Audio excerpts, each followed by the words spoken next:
अरे सुबह के 9 बज गए और ये हवेली वाले अभी तक नहीं उठे। अरे इस वक्त तो रसोई घर में भी इतनी चहल पहल होती है। और छोटी बीबी जी और बड़ी बीबी जी कहाँ है सब लोग? बीबी जी, साहेब, बीबी जी। लगता है रात के कार्यक्रम की वजह से ज्यादा थकान होकर इसीलिए नहीं उठ पाए। चलो चंपा रानी, तुम्हें उठाना पड़ेगा जाकर, भले ही फिर डांट पड़ जाए। बीबी जी, साहेब, बीबी जी उठिए, 9 बज गए। बीबी जी, बीबी जी।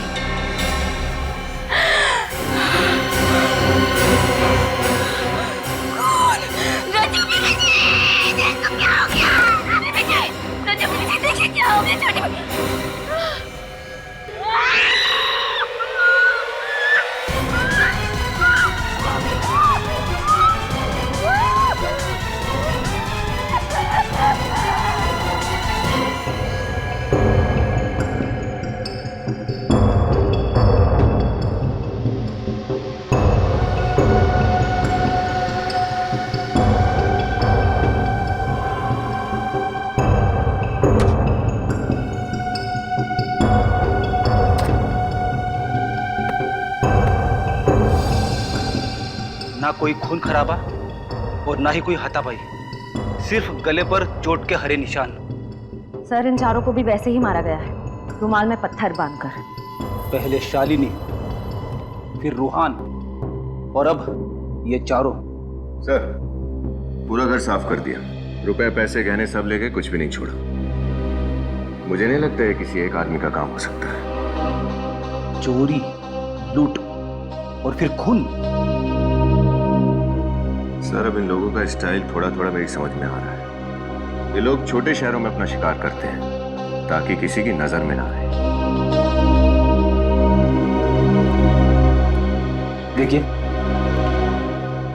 क्या आप बता सकती हैं कि कल रात को आपने इस घर में किसी को आते जाते हुए देखा था? कोई मेहमान या फिर कोई और? साहब, कल 8 बजे तक तो हम इसी घर में काम कर रहे थे। हमने रात के बर्तन साफ किए, सबके बिस्तर लगाए और फिर हम पांचों घर से बाहर साथ में ही निकले थे साहब। पांचों मतलब? बड़ी मेम साहब, छोटी मेम साहब, बड़े साहब, छोटे साहब और हम। मतलब कल शाम को ये चारों कहीं बाहर गए थे? वो लोग कोई नाटक देखने के लिए गए थे। नाटक? कौन सा नाटक? महाभारत कला भवन नाटक मंडली का। मैं भी वहीं पे था। तुमने उन चारों को वहां पर किसी अनजान आदमी से बात करते हुए देखा था? नाटक खत्म होने के बाद चारों मंडली वालों से मिलने के लिए रुके थे, उनकी तारीफ करने के लिए। और बातों ही बातों में उन्होंने कला मंडल कंपनी को 50,000 रुपए देने का वादा भी किया था। 50,000? इतने सारे पैसे क्यों? कला के पुजारी थे और बहुत पैसे वाले थे वो लोग। जरूर ये काम उन्हीं नाटक मंडली के कलाकारों का है।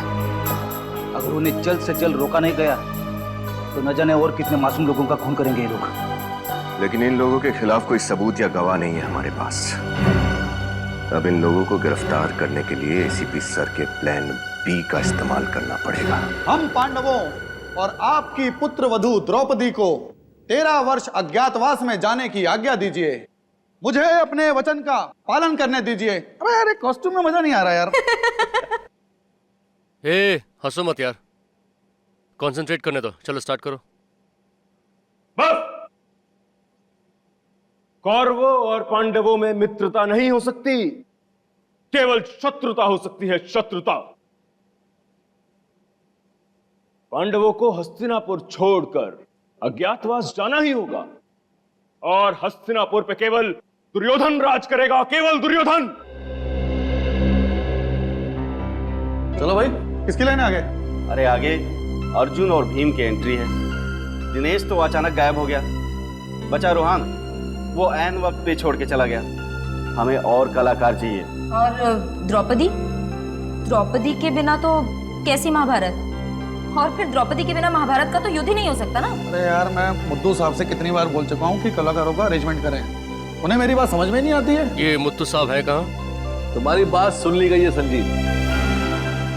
मैं अपने साथ ऐसे कलाकारों को लेकर आया हूँ जो कला भवन नाटक मंडली में हमारे साथ परमानेंट काम करने के लिए तैयार है। क्या बात है? कहाँ है वो कलाकार?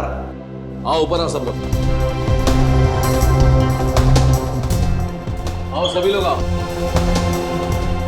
मिलिए हमारे नए कलाकारों से। ये है भीम, ये अर्जुन और ये द्रौपदी। नमस्ते। आप लोगों के साथ काम करने में बहुत आनंद आएगा। कला भवन में आपका स्वागत है। मैं केतन। और आप? मैं तारिका। हमारा नाम नहीं पूछेंगे क्या? मैं अभी और ये इनसे मिलिए, ये दया, बहुत दयालु हैं। हम सब नाट्य मंडली में काम कर रहे थे साथ में। मुद्दू साहब ने हमें आपके नाटक में रोल देने का वादा किया तो हम लोग मना नहीं कर सके। अच्छा, वो मधु साहब से पैसों की बात हो गई आप लोगों की? हाँ, पैसों की बात हो गई है। आप चिंता मत कीजिए। अब तो बस आप हमारा काम देखिए।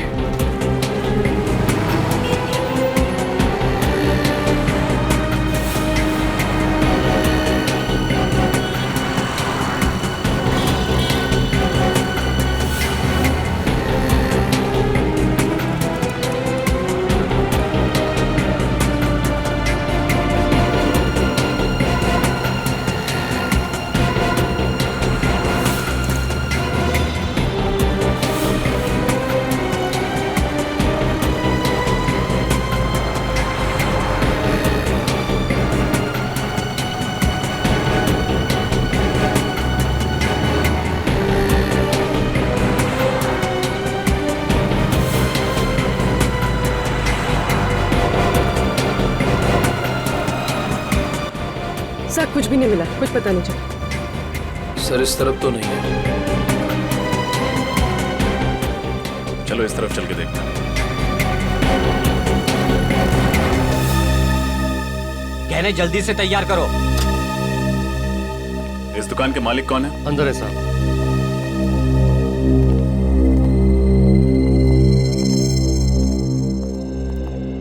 कहिए, मैडम के लिए अच्छा सा हार दिखाऊं?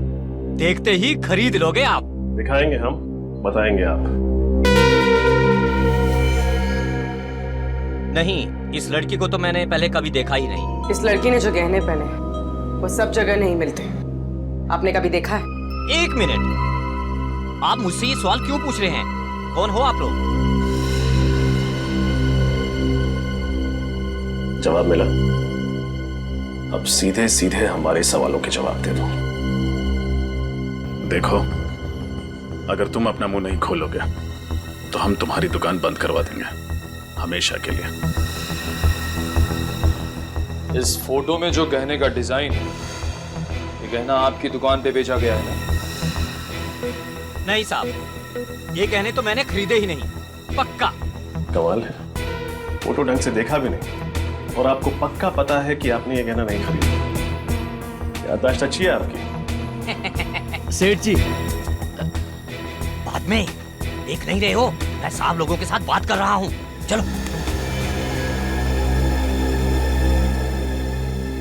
एक बात बताइए, जब आप गहने खरीदते हैं तो आप उसका भाव कैसे लगाते हैं? सबसे पहले वजन किया जाता है, ये जानने के लिए कि सोना कितना तोला है, और उसके बाद फिर चेक किया जाता है, ये जानने के लिए कि सोना खराब कितना है, और फिर जैसा ग्राहक वैसा दाम।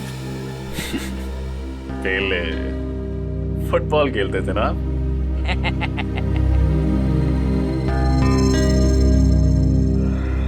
आपकी याददाश्त काफी अच्छी है, लेकिन हमारी नजर कमजोर नहीं।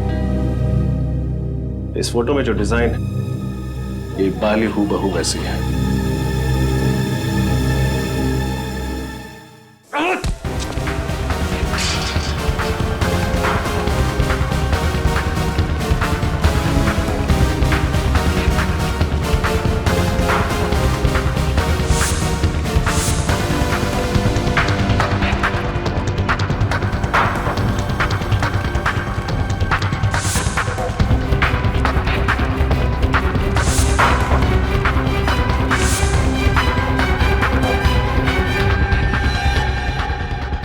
जल्दी कहाँ गायब हो गया?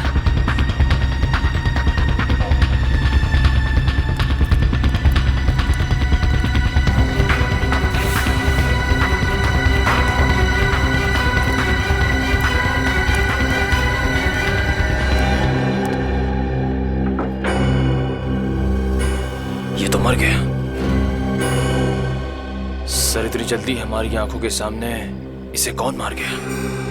जिसने भी ये किया है उसने हमारी मुश्किलें और बढ़ा दी। ज्येष्ठ भ्राता युधिष्ठिर, मैं प्रण लेता हूँ। ज्येष्ठ भ्राता युधिष्ठिर, मैं प्रण लेता हूँ। कोई फायदा नहीं। कोई फायदा नहीं। अरे ये डायलॉग्स थोड़े ना है, मैं तो दया से बात कर रहा था। अच्छा, कोई फायदा नहीं है। यहाँ नेटवर्क की इतनी दिक्कत है कि 1 मिनट की बात करने के लिए 5 मिनट तक टहलना पड़ता है। अर्जेंट एक फोन करना था। खैर, मेरे लाइन्स बताओ। अरे लाइन्स वाइन्स छोड़ो, अपने हिसाब से कर लो। कॉस्ट्यूम्स ट्राई कर लो तुम आराम से। वैसे मुझे लगता नहीं है कि आप लोगों ने इससे पहले ऐसे ऐतिहासिक और सांस्कृतिक नाटकों में काम नहीं किया है।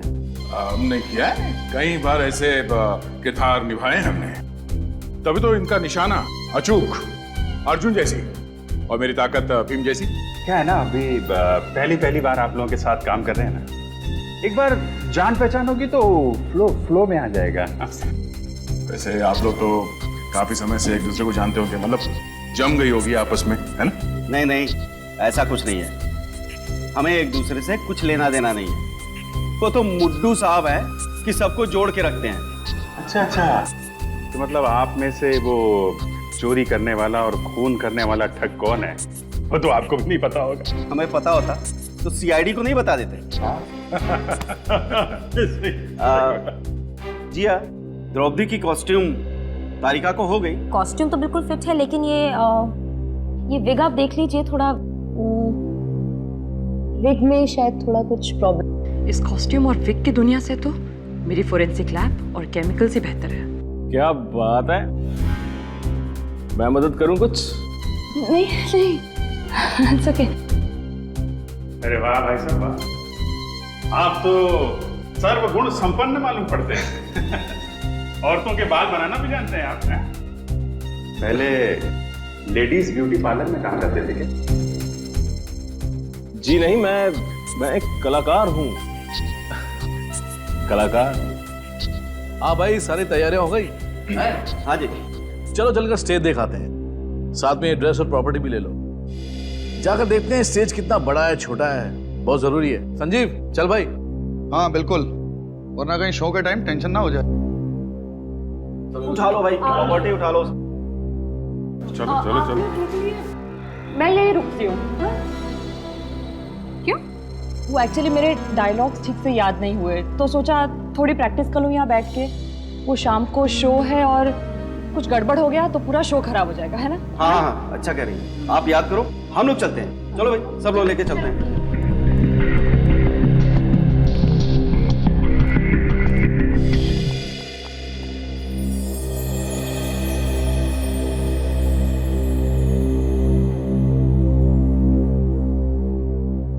अरे भाई, सारी कॉस्ट्यूम्स और प्रॉपर्टी ठीक तरह से चेक कर ली है ना? ध्यान से, कोई भी चीज छूटने ना पाए। शो में किसी भी किस्म की गड़बड़ी नहीं होनी चाहिए, ठीक है ना?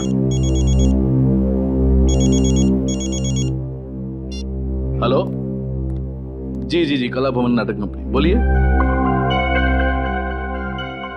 अभिजीत,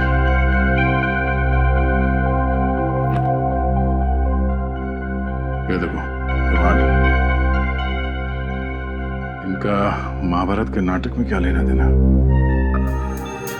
मैंने पत्थर रख दिया और इसे ऐसे बंद करके जोर से घुमाया। इसके अंदर की चीज सीधी जाकर के सामने वाले के कंठ पर लगी और ऑक्सीजन की कमी की वजह से उसकी मौत हो गई। तब इस रुमाल में पत्थर बांध के खून किया जाता है। खून इन कलाकारों में से कोई है। कोई चक्रव्यूह रचना पड़ेगा खूनी को पकड़ने के लिए। अरे भाई, सारी प्रॉपर्टीज चेक हो गई? हाँ, चेक तो हो गया, पर ये प्रॉपर्टी देखिए, समझ में नहीं आ रही है कहाँ से है। देखिए ये रुमाल? हाँ। ये यहाँ क्या कर रहे हैं? अरे भाई मीर जी, जरा। अबे सतयुग के नाटक में ये कलयुग का रुमाल देने वाले थे कलाकारों को? हद हो गई यार। मुझे क्या पता कि किसने रख दिया। हाँ, हो सकता है किसी कलाकार ने धो के सुखाने के लिए रखा होगा। हाँ, और क्या, एक काम करते हैं, रुमाल को संभाल के रख लेते हैं। मीर साहब का पसीना पोंछने के काम आएगा।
ये क्या है? लॉज के बिल्स, आरके लॉज, केशवर, बाप्पा लॉज, वेलापुर।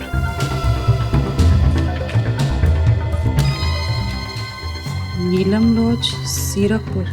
सीरकपुर? लेकिन ये तो नीलम लॉज नहीं है। और ये बाकी दोनों शहरों में भी कला भवन, नाटक मंडली वाले तो सरकारी लॉज में रुके थे। ये लॉज के बिल्स यहाँ क्या कर रहे हैं?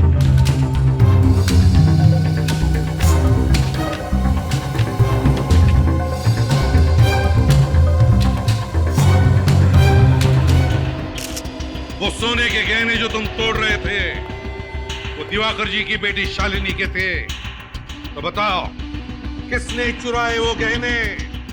किसने मारा शालिनी को?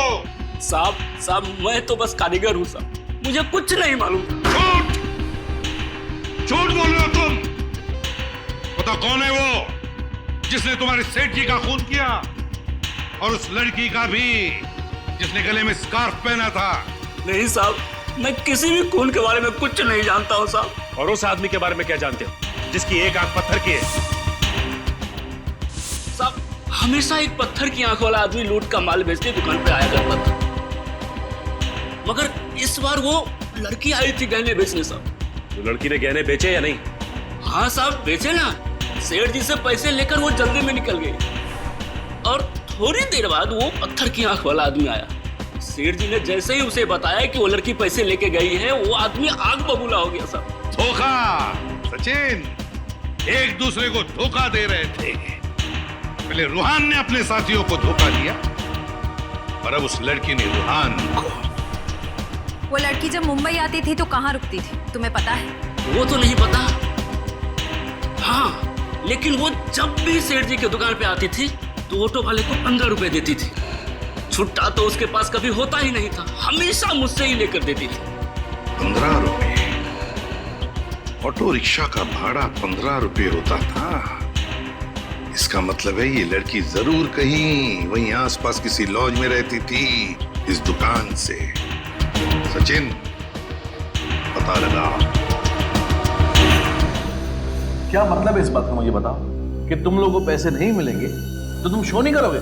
मैं सिर्फ पैसों के लिए काम कर रही हूँ, कोई समाज सेवा नहीं कर रही हूँ। सबको पैसे मिल जाएंगे, तुम्हें भी पैसे मिल जाएंगे। लेकिन मुथु साहब आप पैसे लाएंगे कहाँ से? उसकी कोशिश मैं कर रहा हूँ। संजीव समझाओ इनको, मैं इन सबको। देखो मुझे इनके बैग में से लॉज के बिल्स मिले, देखो। इसका मतलब कोई है जो कला भवन नाटक मंडली का पीछा कर रहा है। जिस शहर में ये मंडली गई उसी शहर में उसी तारीख को ये अनजान लोग लॉजेस में जाके ठहरे थे। लेकिन ये बिल्स यहाँ पे आए कैसे? लॉज में जाके पता करना पड़ेगा कौन है ये लोग और इनका मकसद क्या है। एक मिनट। Hello hello. होंगे कहीं का। मुझसे बोला यहाँ पे नेटवर्क नहीं मिलता, खुद फोन पे बात कर रहा। देखो दया, कौन सा नेटवर्क है इसका?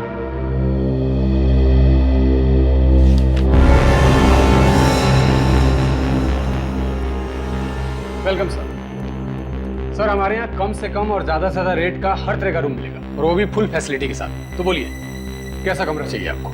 रूम नहीं चाहिए, रूम में जो रहा था उसके बारे में जानकारी चाहिए। जानकारी? क्यों? सीआईडी?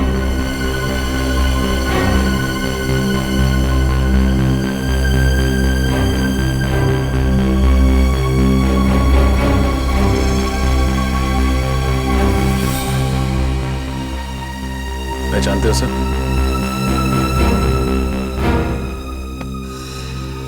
नहीं साहब, मैंने इसको कभी नहीं देखा। सर बेलापुर से जो कागज के टुकड़ों के सैंपल हमें भेजे गए थे, उस पर भी ऐसी डिजाइन थी। और सर गहनों की लूटपाट के बाद उस लड़की ने बेलापुर से ही बस पकड़ी थी मुंबई आने के लिए।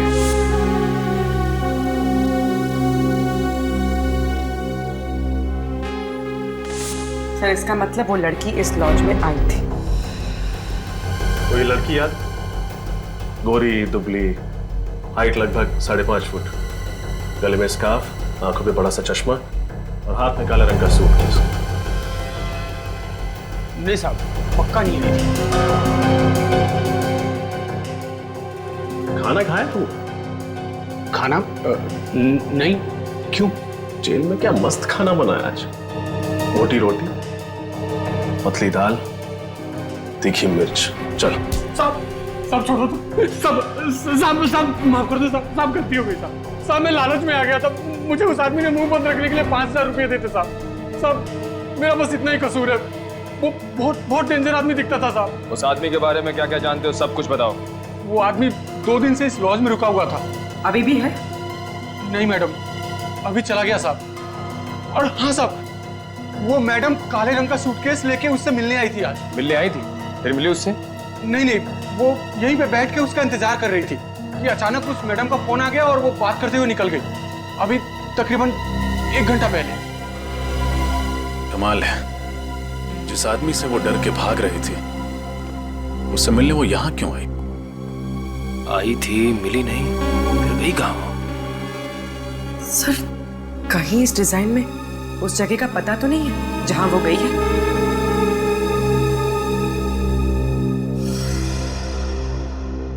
SVR रोड, पूरा चौक। SVR रोड, पूरा चौक। सर नचकेत जी और जीवराम जी ने जिस नाट्य संग्रहालय के बारे में बताया था, वो भी SVR रोड, पूरा चौक में है। क्योंकि वो संग्रहालय तो कई साल पहले बंद हो चुका है। सर पर वो तो सालों पहले बंद हो चुका है। क्या? तो फिर वो लड़की उस बंद संग्रहालय में क्या करने गई थी, जबकि उसे तो मुंबई शहर छोड़ के भाग जाना चाहिए था।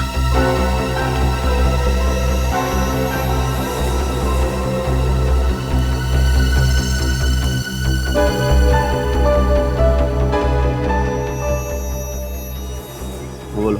मीर साहब, इस तरह काम बिगड़ जाएगा।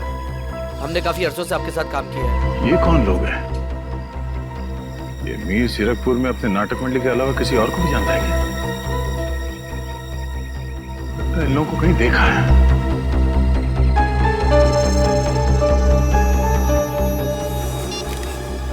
तुम लोगों को यहाँ नहीं आना चाहिए था। हमें हमारा हिस्सा चाहिए। हिस्सा मिल जाएगा, पहले ये काम कर दो, उसके बाद चलो जाओ यहाँ से। लगता है ये वही लोग हैं जो अलग अलग लॉज में नाटक मंडली के नाम से रुकते हैं और जगह जगह जाकर लूटपाट करते हैं।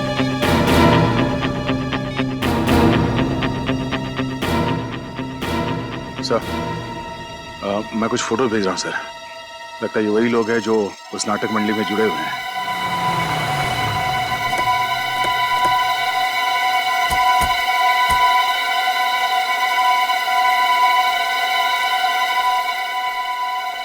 दरवाजा तो खुला था।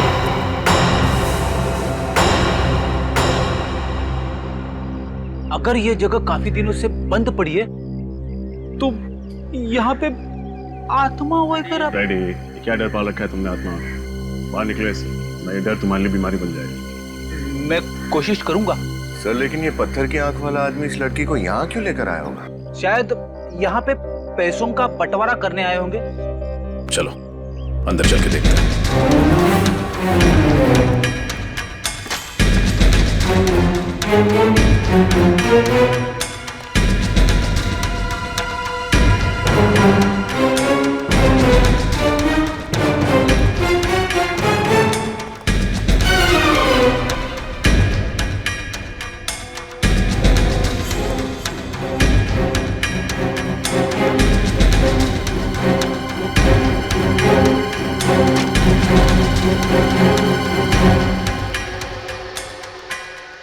सर ऐसा लग रहा है यहाँ अभी भी कुछ जलाया गया है। फैल जाओ, देखो कौन है, ध्यान से।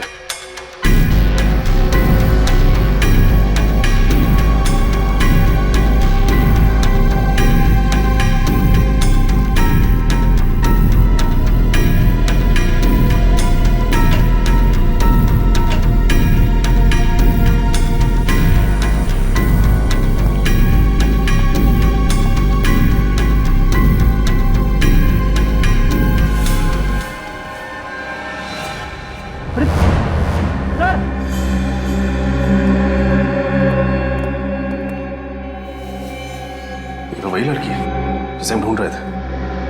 श्रेया,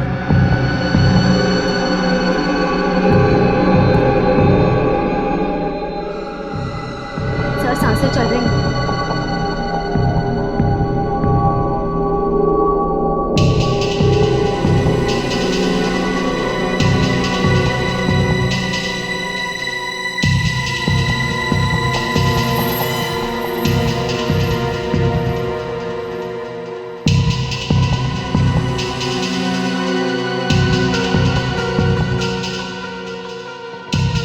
आराम से, आराम से।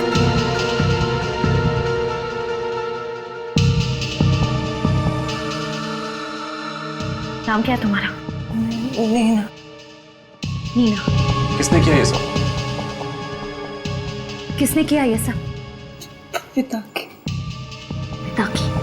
पिता की। श्रेया, फ्रेडी, इसको जल्दी से अस्पताल पहुंचाओ।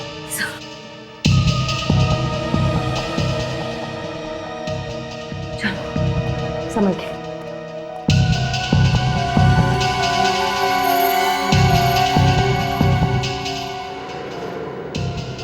ये देखिए सर, कितने सारे फाइल्स और पेपर जला दिए उसने, लेकिन इनमें क्या होगा?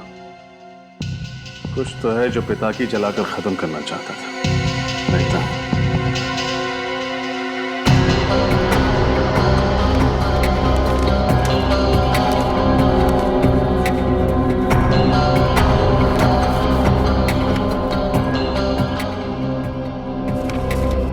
सर ये देखिए, ये कलानगर नाटक मंडली के इतिहास की पत्रिका का रिकॉर्ड है। सर इस रजिस्टर के हिसाब से आखिरी बार 1995 में इसी ग्रुप का कोई सदस्य पत्रिका को लेकर गया था।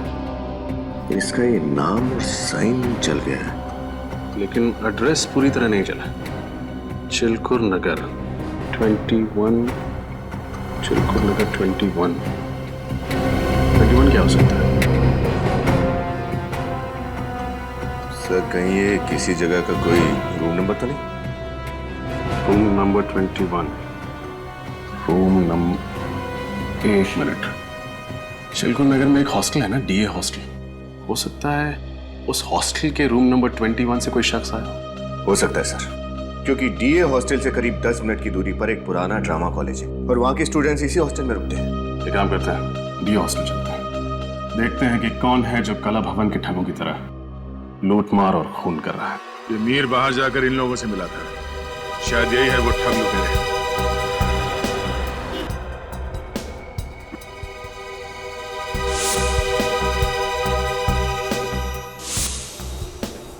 अच्छा, तो ये ठग लुटेरे नाटक मंडली के साथ साथ घूम रहे हैं। जहाँ जहाँ ये नाटक मंडली जाती है, ये लोग वहीं पे लॉजेस में जाकर ठहर जाते हैं, कहीं रिश्तेदार बन के और कहीं गवाह बन के अपना काम कर रहे हैं। तो बिल्स कौन जमा कर रहा है उसके बारे में अभी तक कुछ पता नहीं लगा। इस मीर पे ही नजर रखते हैं, सब पता चल जाएगा। घबरा मत भांजे, जब तक तुम्हारा शकुनी मामा जीवित है ना, तब तक पांडवों की कोई चाल नहीं चलेगी। देखते यार, इस बार मुड्डू साहब से पैसे ले लेने हैं, मैं बता रहा हूँ। बोला तो है, बात तो की है उस दिन, पैसे तो देंगे। अच्छा मुझे ये बता, ये शकुनी मामा का अंगरखा और केस तैयार हो गए क्या? हाँ तैयार हो गए। तैयार हो गए? हाँ हाँ हो गया। और ये लाइट वाले दादा को बोल दिया कि द्रौपदी की एंट्री के लिए मुझे लाल लाइट चाहिए? सुबह ही बोल दिया था। बोल दिया था? हो गया। चल चल, थैंक यू।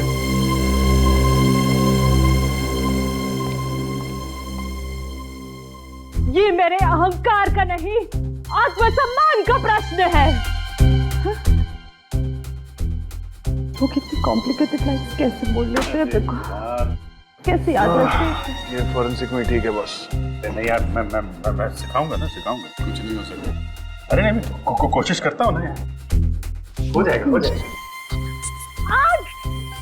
आज मैं ये प्रण ठानती हूँ कि मैं ये केस जब तक उस दुष्ट दुशासन के रक्त से नहीं रंगे जाएंगे, ये केस मैं हमेशा ऐसे खुले ही रखूंगी। वाह वाह, क्या बात है, क्या एक्टिंग करती हैं। हाँ?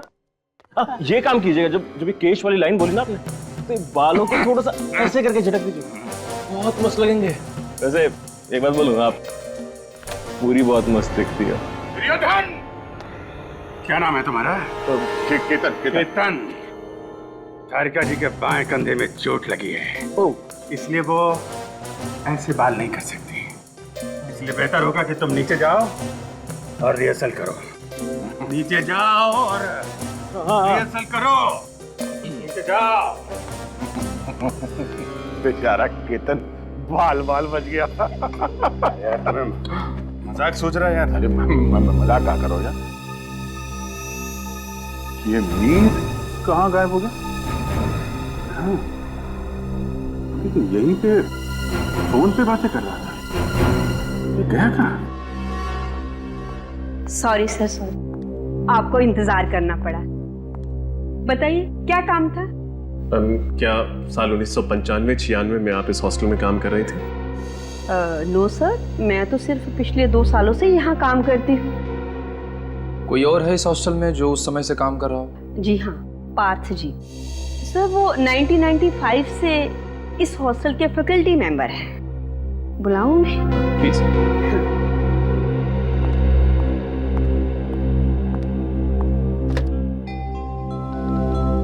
पार्थ जी, सीआईडी ऑफिसर्स आए हैं, आपसे कुछ पूछना चाहते हैं।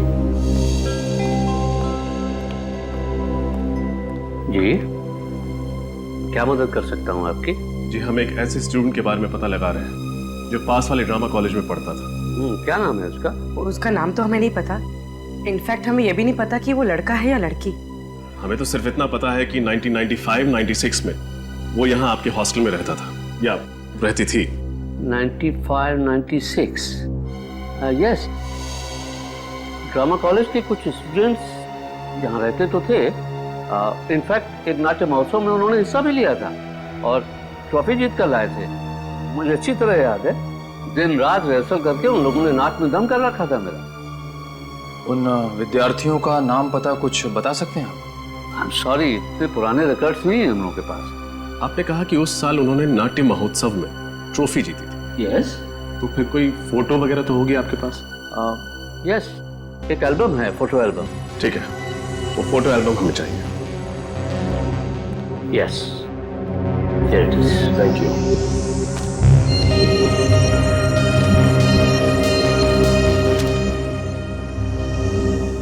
ओह, तो ये है। हेलो। क्या तुम्हें 50,000 रुपए बतौर कमीशन चाहिए? दिमाग खराब हो गया तुम्हारा। कहां से लाऊं मैं इतने पैसे? मेरे कलाकार मुफ्त में काम नहीं करेंगे, बिल्कुल नहीं करेंगे। नहीं करना मुझे तुम्हारा शो, नहीं करना। जाओ। पता नहीं कहां से आ जाते। नमस्कार जी। नमस्ते। आप ही कला भवन नाटक मंडली के मैनेजर हैं? जी हाँ, मैं ही मैनेजर हूँ। बताइए। बहुत ही अच्छा अभिनय करते हैं आपके कलाकार। जी शुक्रिया, वो तो है। मैनेजर साहब, ये कुछ रुपए लीजिए, हमें आपका एक शो करना है। जी हाँ, हम लोग जरूर शो करेंगे। बस आप डेट और टाइम बता दीजिए, हम जरूर शो करेंगे। देखिए, टाइम और डेट हम आपको बहुत जल्द बता देंगे। अच्छा, नमस्कार। जी नमस्कार।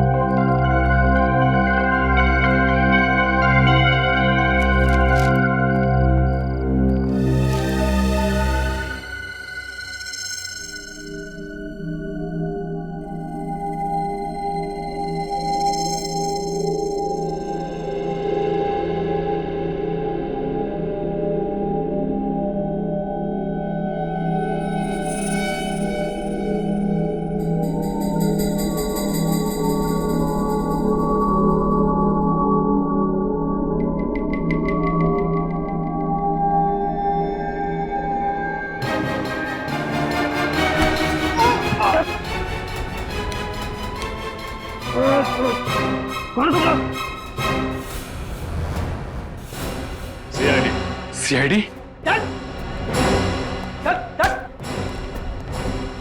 पत्थर से झटका देकर लोगों को मारते हो ना तुम लोग, अब हमारा झटका देखना। हम पर भरोसा करने के लिए बहुत बहुत शुक्रिया। अगर आज आप लोग हिम्मत नहीं दिखाते तो हम लोग इन ठगों को कभी भी रंगे हाथों नहीं पकड़ सकते थे। अच्छा, तो तुम लोग की चाल थी हमें पकड़ने के लिए? हाँ, हमें पहले ही पता चल चुका था कि तुम लोग 1890 के नाट्य कलाकारों की एक कला का सहारा लेकर ये घिनौना काम करते हो, लोगों को लूटते हो, उनका खून करते हो। तो बताओ, कहाँ है तुम्हारे बाकी के साथी और कौन है तुम्हारा बॉस जिसे इतिहास दोहराने का बहुत बड़ा शौक है? हमें नहीं पता आप किसकी बात कर रहे हैं। मीर और पिता की तुम्हारे साथी है ना? बोल। हाँ, मीर और पिता की दोनों साथ में ही हैं, मगर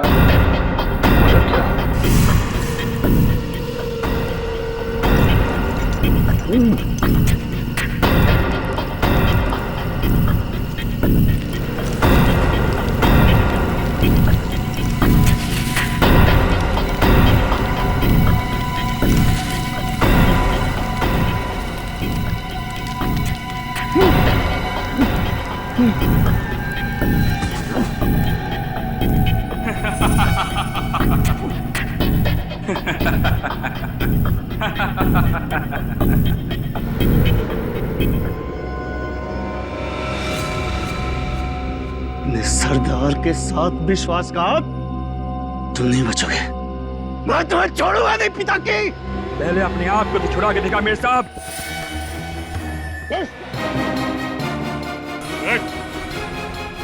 मीर साहब के वर्तमान की चिंता छोड़ और अपने भविष्य की चिंता कर तू, तो जेल की सलाखों के पीछे कटने वाला है। जा। मीर साहब, तुम्हारा नाटक खत्म, अब हमारे नाटक से पर्दा खुलेगा। भयंकर भयानक अपराध हुआ था युधिष्ठिर से। अपनी अर्धांगिनी को शयन कक्ष से चौपाट तक लेकर आया था वो। पश्चाताप का आभास तो हो रहा था, परंतु क्या द्रौपदी उन्हें क्षमा करेगी?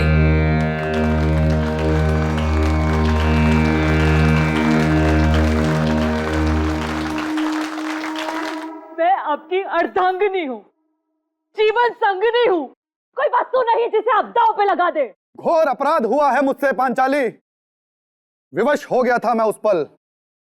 उस क्षण को मैं स्मृति से ओझल करना चाहता हूं। आपका अपराध क्षमा के योग्य नहीं है। मेरे पालनहार होकर आप मुझे चौपट की बाजी में हार गए। यदि आप अपने अपराध को स्मृति से ओझल करने का उद्देश्य रखते हैं तो उस दुष्ट दुशासन के साथ मुझे याद कर दीजिए।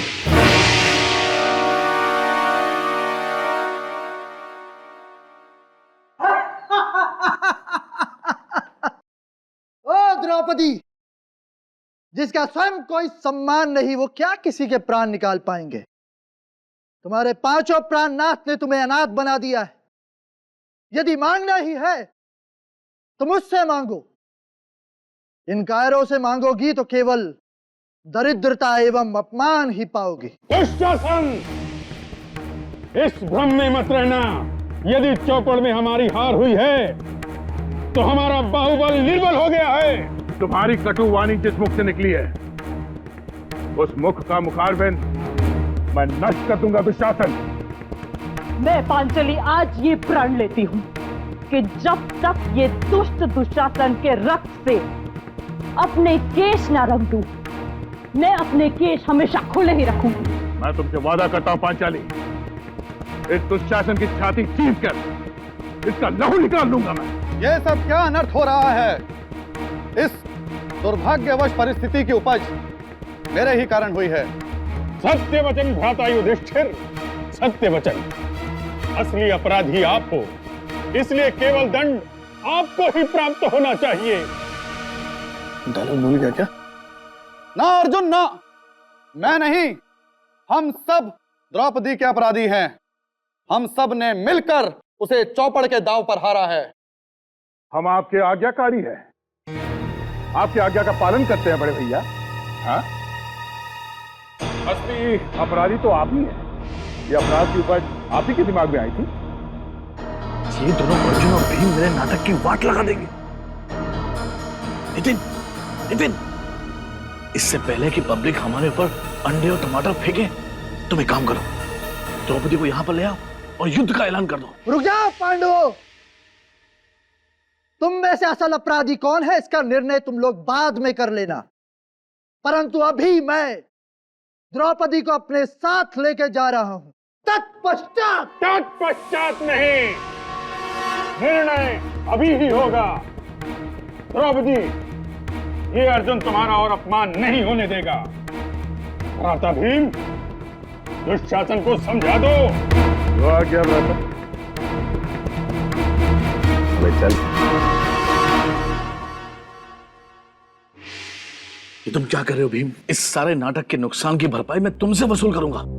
हम लोग सीआईडी से हैं और खूनी को पकड़ने के लिए जाल बिछाया हम लोगों ने, समझे? इसलिए आप लोगों से विनती है कि आप लोग यहीं खड़े रहिए और हमारा नाटक देखिए। आपके इस अपराध का सिर्फ एक ही दंड है, मृत्युदंड। ये क्या कह रहे हो अनुज? अपने ज्येष्ठ भ्राता पर बाण चलाओगे? ना भ्राता, ना। इस पापी की हत्या करने के लिए आपको अपने बाण नष्ट करने की जरूरत नहीं है। इसे मारने के लिए मेरे पास एक नया शस्त्र है। ये शस्त्र आज से हजारों साल पश्चात कलयुग में उपयोग किया जाएगा, जिसकी शुरुआत साल 1890 में होगी और तत्पश्चात 2013 में संजीव नाम का एक अपराधी मनुष्य वध के लिए इस शस्त्र का उपयोग करेगा। ये क्या बोल रहे हो? मैं निर्दोष हूं, मैंने कोई खून नहीं किया। झूठ मत बोलिए भ्राता श्री, हमारे पास केवल साक्ष्य ही नहीं, साक्षी भी हैं। मतलब सबूत ही नहीं, गवाह भी हैं। गवाह पेश किए जाएं।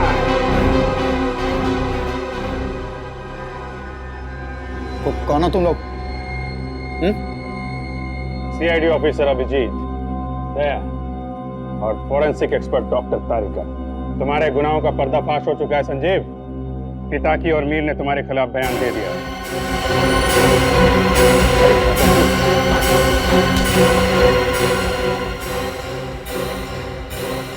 रणभूमि छोड़ के कहां भाग रहे हो ज्येष्ठ भ्राता?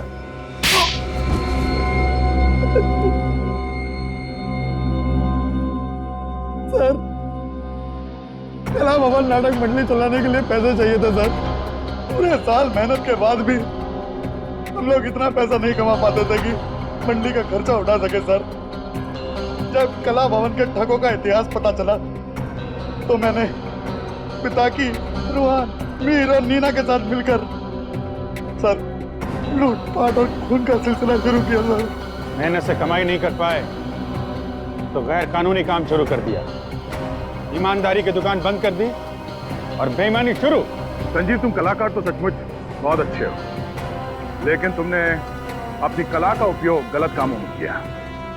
युधिष्ठिर तो धर्मराज थे, लेकिन तुमने अधर्म का रास्ता अपनाया, इसलिए तुम तीनों को फांसी होगी, सिर्फ फांसी।